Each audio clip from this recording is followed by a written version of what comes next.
a chance to come up and breathe a little bit, right, here over the last few months. But then I'm going to say that, but then I know I'm going to hear, but no, I haven't slowed down, or things haven't cooled down as much as we've been hearing. So to what we heard this morning about the city and the county, it is more important now, more than ever, I think, to be looking at local housing and economic conditions, because the picture we're getting at the national level, frankly, has very little to do with what's going to happen. Yes. So my job at Bright is to help you be a resource. I want you to be the chief economist for your local market so that you can be a resource to your colleagues, to your clients, to the buyers and sellers who are trying to make sense of a lot of information that's coming out about the economy and the housing market. And so if you have, I'll sort of start where I'm going to end. If you have other questions, please do know that at Bright, I am a resource for you all. So you can always contact me directly. Your elected officials can contact us directly too if we want. I was pretty impressed by the mayor's stats though on the cities. Like, you were on it.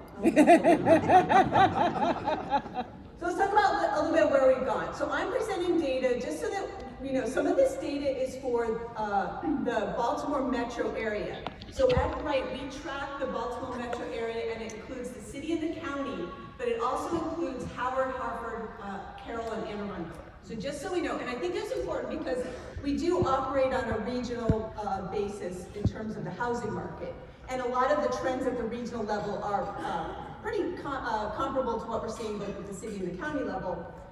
This picture in particular, right? So this chart shows the number of home sales in 1 month compared to the same month a year ago. We like to do that seasonal, we like to look year over year. So you can see, if you look in the middle of the chart, that's April and May. Does anyone remember where you were on March 13th, 2020? I remember exactly where I was, right? The pandemic hit, the schools were shut down. We got the call, hey, your kids are gonna be out of school until spring break. And then it was till the end of the year. And then it was, we're all doing Zoom at home. And so that really shut down a lot of parts of our economy, including the housing market, as there was a lot of concern, right? There was a lot of fear, there was a lot of uncertainty. There were a lot of people saying that the housing market is going to crash, that we're going to go into a recession, and that we're going to see the housing market come to a halt. But in fact, quite the opposite, right? So you can see the bars in the summer of 2020 where home sales surged. Year over year, we saw home sales up 10, 20, 30%, right? Fueled by historically lower mortgage rates, fueled by people saving more money. Savings rates went up to 20 or 30% during the pandemic. We didn't have anywhere to spend our money, right? And so there were no restaurants to go to, there were no airplanes to get onto, so there's like, well, let's buy a house, right? Let's upgrade, let's buy a second house. And so folks were able to enter the market and perhaps push some sales forward. Remember that, okay? Because 2023 is going to continue to be a little bit slower, but that doesn't mean that there's something wrong with the market. It means that some of those buyers in 23 have already gotten in, right? And it's just the numbers got shifted forward a little bit. We were also stuck at home with our family, and I love my family, please don't think otherwise, but it was another impetus for folks looking for more space and looking to be further out. Look what's happened since the fall of 2021. All those bars are negative, right? This is what we're hearing in the media, right? I want to echo what the mayor said. We are down year over year in terms of the number of home sales, but when you're down from record high levels, right? Down is normal. Right? Yes. It's like math. If you're starting from a high level, you sort of year over year, it's going to look like it's sort of coming down.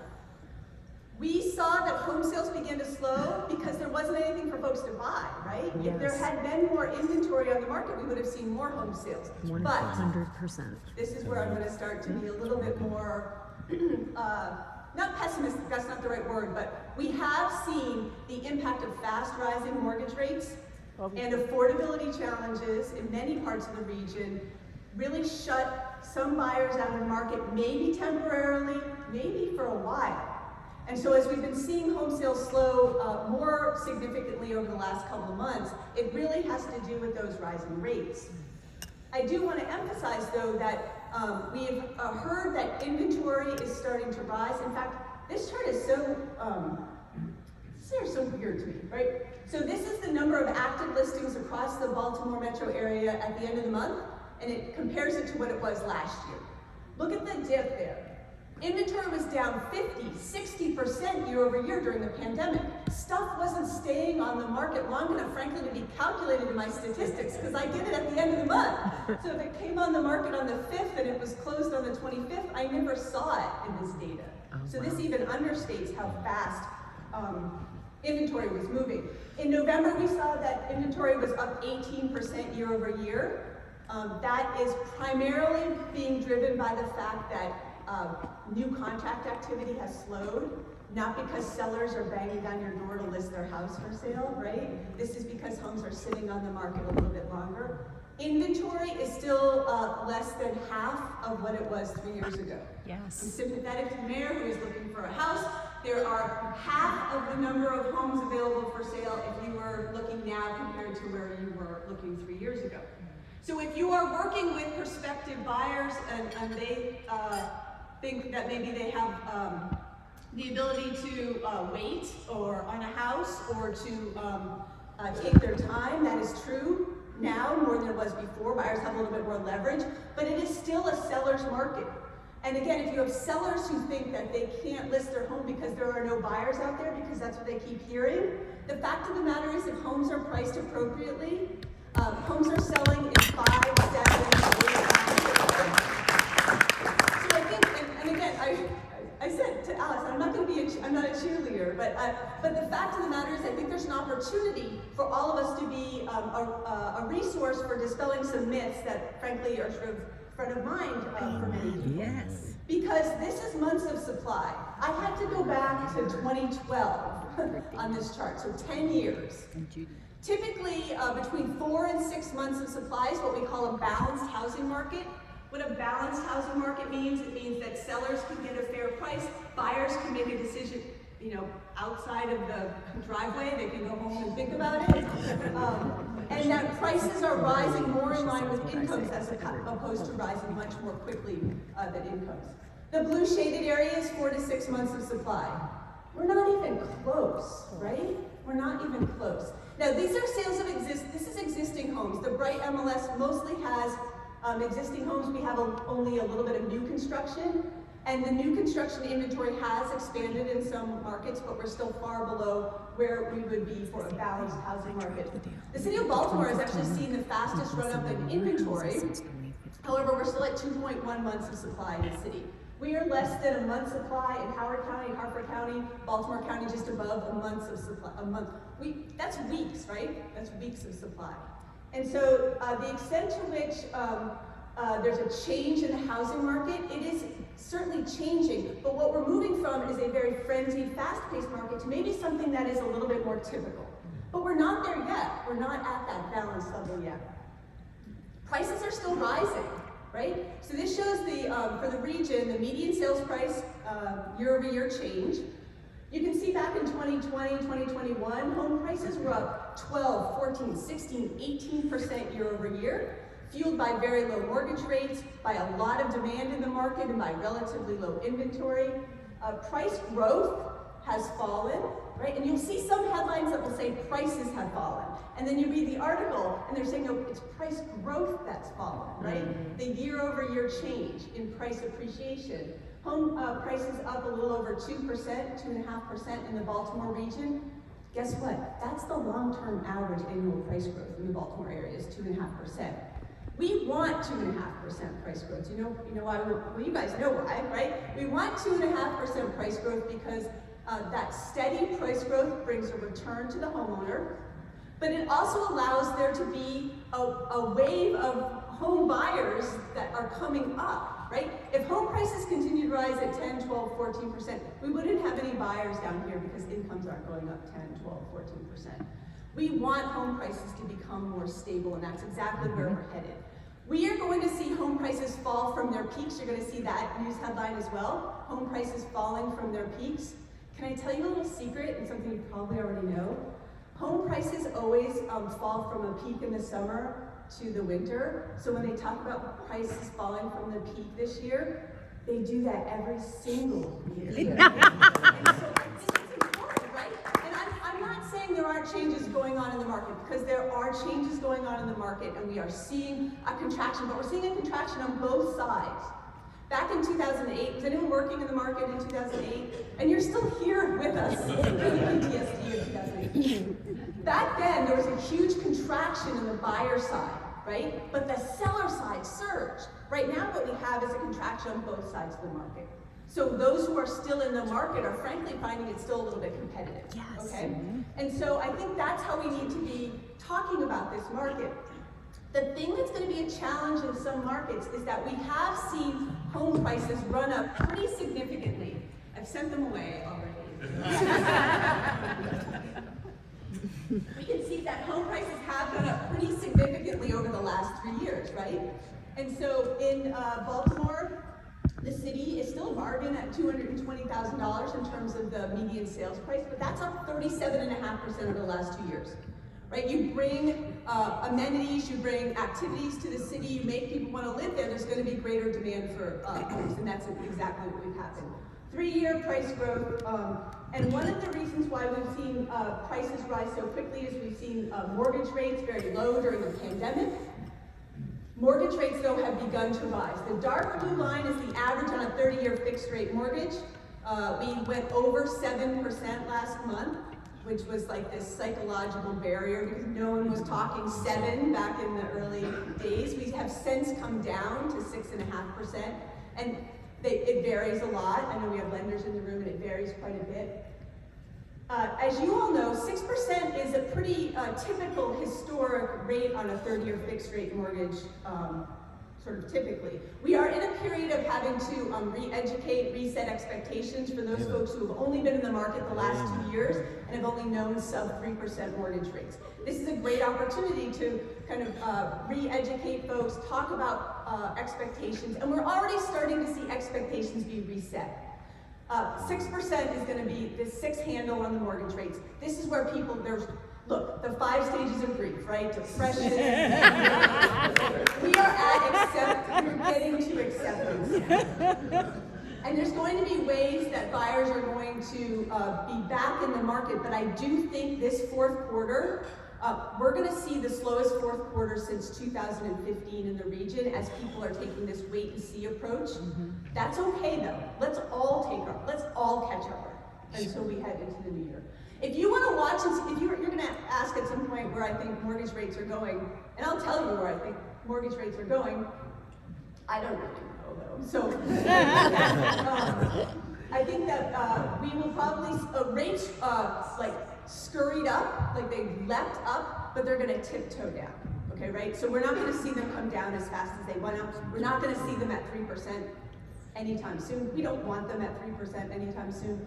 But I do think we'll see rates fall through the 6s and end up probably around 6 by the end of the year. If you want to watch rates, I would argue that you should be paying attention to that light blue line. This is the yield on the 10-year treasury. It is the metric that most closely follows the average 30-year fixed rate mortgage rate, and it comes out every single day.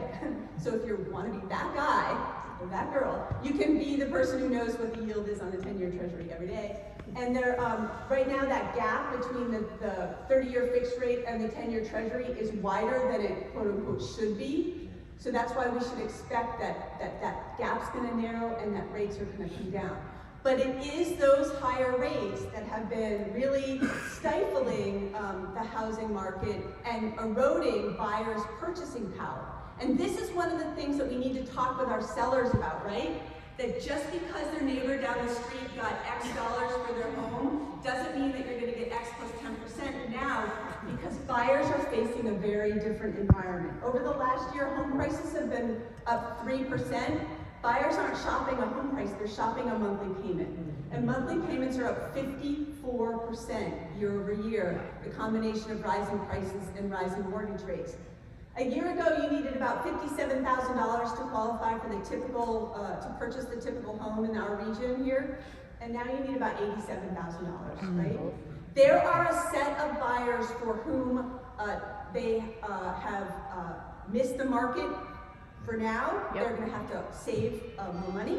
They're going to have to find another way to get in, because home prices are not going to fall. Not back to where it would make those monthly payments back down to where they were a year ago. But I think it is important to know that how much of this is being driven by that average mortgage rate, and as that comes down, that will make that monthly payment a little bit easier for folks. But we are seeing that sellers are going to have to readjust their price expectations. So as we look ahead, I think that it's really thinking about this market reset going ahead. And there are so many things going on, but I'd like to just take a second to remind you of things that are often forgotten about in the day-to-day coverage of the housing market, because they're these underlying fundamentals. If all the talk about inflation and mortgage rates and affordability, which are all very important, we forget the fact that we are in one of the most favorable demographic positions for the housing market that we have ever been. Do you guys know how old the oldest millennial is right now? The oldest millennial is now 42. So they are, the average age of a first-time homebuyer is 33. Millennials are right now between the ages of 27 and 42. They are not the millennials that we might have in mind. They're getting married, they're having children, sometimes not in that order, and they are buying a house, right? They're doing things in a different order, and they're delaying some things because of financial reasons, student loan debt. I mean, millennials came out of college during the Great Recession. Thank you very much. They came into their first-time home buying age right during this period of the pandemic. Thank you very much.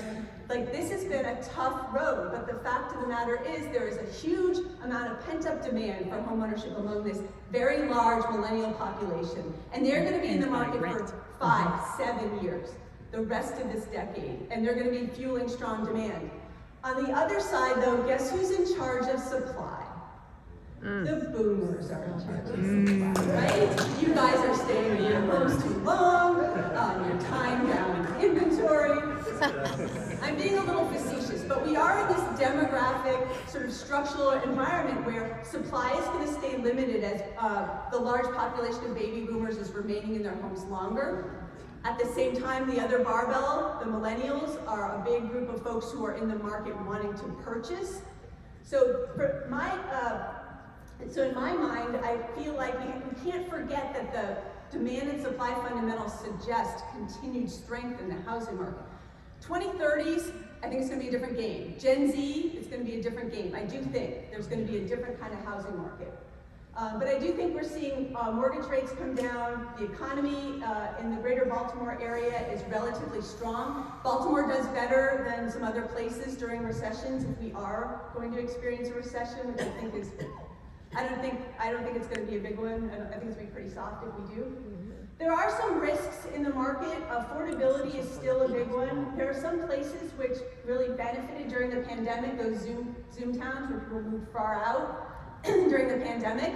But now, oh, by the way, the boss wants you back 3 days a week in the office and 2 hours both ways. That's just not going to work. And so those markets are going to feel a little bit softer. Inventory is rising in some places, new construction. And I do think the pandemic exacerbated some of the inequality issues that the county executive and the mayor mentioned. The fact that if you are an existing homeowner and you want to buy a home right now, what we're seeing is the record levels of housing equity that homeowners have been able to accumulate in their home. They're able to roll that into the new house, right? And they're bummed about 6% rates. But they're able to bite the bullet because they're able to pay down that rate by putting up a 50% down, right? Or 30% down, or 70% down, or paying cash, right? Because they just saw this big run up in homes. It is the first-time buyer, right, who is in a very challenging position over the next year. And that situation is not going to get that much better, unfortunately. And so I think what we need to think about is how to create more opportunities for folks to get into homeownership. And I didn't hear it mentioned here, but we often hear about down payment assistance and help for home buyers. I think that is all super important. However, if you only help on the demand side, you're only going to make the affordability challenge worse. What I mean by that is if you give folks money to make a down payment, that is really helpful. If there are no homes for them to buy, they're just going to run up the prices. So what we need to do is make sure our local elected officials are also, you're talking with them about working on the supply side. We need more homes, right? And we heard some of those examples of those projects under construction and planned in the county and the city, because down payment assistance is great, but if there's nothing to buy, it's just going to put the whole market in a different, in a worse situation. Okay, I'm about to wrap up here, but so we do an annual outlook. This is for the U.S. I think the most important column is really the last column. We're projecting that home sales are going to be down about 6% next year compared to this year, after falling 15% this year compared to 2021. We are now projecting that next year will be, we're at about 2018 levels in terms of home sales. And we need to sort of see that number stay relatively low as we're resetting the housing market, suggesting that median home prices will be flat over the year, and that 30-year rate might come down to 6%. There are some places where home prices are going to fall. It is not going to be here in the Baltimore metropolitan area, right? And one primary reason for that is Baltimore still remains a relatively affordable metro, even as home prices have gone up 20, 30, 35% over the last 3 years. When we look at the ratio of income to median home price, you can see that in Los Angeles it's 11, right? In San Jose it's 10. New York, those might not surprise you, but look at Nashville, right? Look at Raleigh. These are places that we often talk about in our 95 corridor, that people are going to these more affordable places, but they saw prices rise much more quickly than the national average, and incomes did not rise as quickly. Here in the Baltimore area, we're actually seeing an average home price to income ratio, I think I said that backwards last, of around 4, which puts us near the bottom, frankly, of the top 50 metros. This is a list you want to be at the bottom of in terms of affordability. Even Washington and Philadelphia are sort of in the lower half of these areas. So when we hear about home prices falling, and when we hear about market corrections in the national media, it is highly concentrated in the West, right, in California, and in some of the other markets where home prices ran up really quickly, affordability is a huge challenge, and inventory is starting to surge. The red are where I'm forecasting home prices will fall 12% or more year over year. Let me just be clear though, even if in Los Angeles, if home prices fall 12% year over year, they're still higher than they were in 2019, right? So even the riskiest markets will still see that in 2023, home prices will still be elevated from where they were in 2019. Here on the, you can see us in the 95 corridor, we're in sort of this less risk, stable prices market. The Baltimore market, even Washington and Philadelphia, we're a pretty vanilla housing market. But you know what? That's what we want to be right now. We want to be a vanilla housing market. We don't want to be Los Angeles. We don't want to be Phoenix. We don't want to be some of these places. And this is where we'll see home prices be pretty stable. There are places where the forecast suggests home prices are still set to rise. They're primarily in the Midwest, where prices are still relatively low and where affordability is still more of a bargain. Places like Minneapolis, St. Louis, Louisville. But here's our look at our outlook. You can see the U.S. line at the top, the BrightMLS footprint, which goes from New Jersey down to Central Virginia, sort of that mid-Atlantic market. Then you can see Philly, Baltimore, and Washington. Here in the Philadelphia metro area, it's very similar to the U.S. Number of sales down 6% compared to last year, so fewer transactions. We were down 21% year over year this year, so in terms of transactions, right? Volume was up because home prices were up, but transaction level fell. But you know what? It was a tale of two markets this year, right? Yes. Through April, May, it felt like last year. And then from May through the end of the year, that's when it's been feeling, when this correction has been underway. In the Washington metro area, home sales down. Philly didn't run up quite as fast as either Baltimore or DC, so we're sort of seeing an ease of the correction in Philly. In terms of median home price, again, that last column, we can see that prices up around 1% year over year in Philly, Baltimore, DC, kind of vanilla, kind of plain vanilla, right?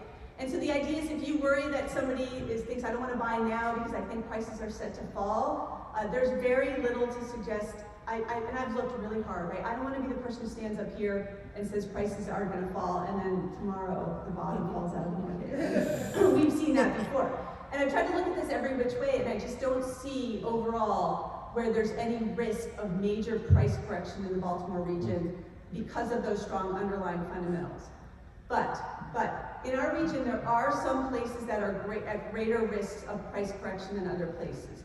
These are the places I mentioned where prices ran up more quickly than other markets. Those Zoom towns where higher income, sort of quote unquote, out-of-towners might have come to the local market, bid up the prices of homes, and those home prices need to reset to local economic conditions now. Places where inventory has started to rise really quickly. Our second home markets, for example, are going to be softer than they were before. The top 5 riskiest markets in our footprint include Dorchester County is #1 in terms of those metrics. And again, you can see the whole list of them on our website. Primarily has to do with the fact that home prices ran up so much. There were a lot of second home buyers in the market. Sussex County, Delaware, similar. Warren and Fauquier County, Virginia benefited from a lot of DC, Northern Virginia buyers who moved out there during the pandemic and have retracted. Garrett County, Maryland, further out. So you can see though, when you look at the core Baltimore metro areas, very little risk in terms of price falling. So I want to thank you for your time today. I know I took too much time, but I wanted to make sure that I left you with something to think about. See, Al is raising his hand, so I'm going to... No, just a quick question. Of course. Can you make that presentation available to us? It is all yours. Great job, great job. We will post a link on our website so you can all have that. Yeah, awesome. And then if you do have questions, we may have time now, and otherwise you are always welcome to email me directly afterwards. So thank you very much. One other point while you're here, before we give her a round of applause, this is the investment form for RPAC. If you don't invest in RPAC, we don't have the relationship to have the mayor and the county executive come here, and we don't have the influence, to say the least, that we're going to have a big enough audience so we can justify your trip here. So please, if you haven't already invested in RPAC, please do so. The phones are on your table. And let's give Lisa a tremendous amount.